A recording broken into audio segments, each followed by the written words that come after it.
Bowie has been a pioneer in so many things. Ground control to Major Tom. It goes without saying that he's got immense talent. There's this enormous amount of hard work. Ground control to Major Tom. Cultural icon. He's pervaded our culture massively, and it's extraordinary. You'd expect it to be musically and in fashion, but it goes much deeper than that. It's a really sort of broad thing, and really hardly a day goes by now when I don't open a newspaper and see a headline that's referring to a lyric or something. It's kind of gone in across the board. Or you look at, you look at computer game avatars, and they all look like David Bowie. It's a sort of, it's an extraordinary thing how he's kind of crept in everywhere. Well, the title of the exhibition, David Bowie is I really like it because it puts David Bowie firmly into the present tense. It's also a statement.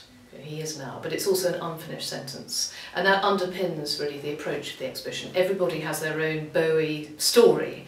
The archive itself has over 75,000 objects, and so the biggest challenge was, yes, knowing what to leave out. What's extraordinary about it is that it goes back right to his early beginnings in the 1960s, when you think, how could he have known that he was going to be so famous and that it was worthwhile to keep all these things?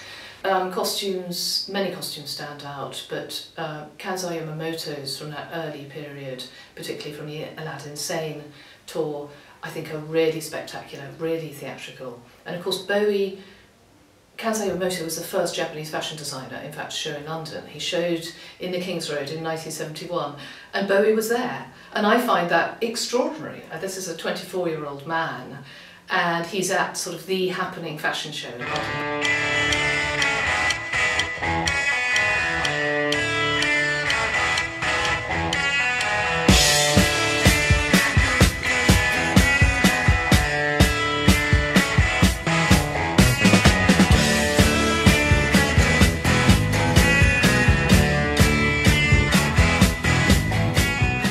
We have seen a complete kind of resurgence of Bowie-ness in fashion, particularly I'd say over the last 2 years, but one wonders where it's going to end.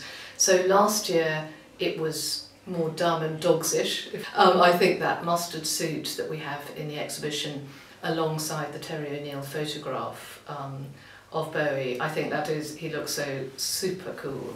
The Nick Knight photographs of Kate Moss in Vogue, wearing the blue suit from the Life on Mars video, are superb, and they're also very interesting in terms of how that was a sort of early sign of Bowie kind of getting into the wider culture. We've got that suit in the exhibition, and apparently, I find it so hard to believe, but apparently it's true, apparently Kate Moss had to have that suit let out to wear it. But it is a very spectacular sort of trio in the exhibition, because we've got the lyrics of Life on Mars, we've got that really fabulous Nick Rock video, and we've got the suit there as well.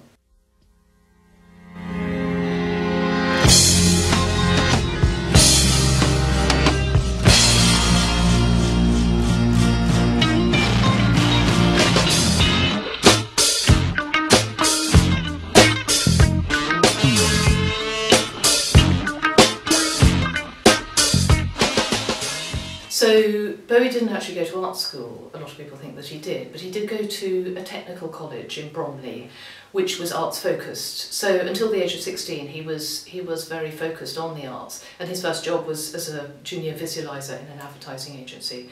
But the paintings in the exhibition we have in the Berlin section, dealing with the late 70s, because that was a period when he sort of retook up painting, and he used it as a form, he says himself, as a kind of form of therapy.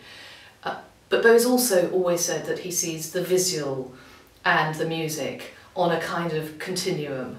So as you can see, I think, all the way through the exhibition with all his sketches and ideas, that the visual is always part of what he does. It's one step away from the music.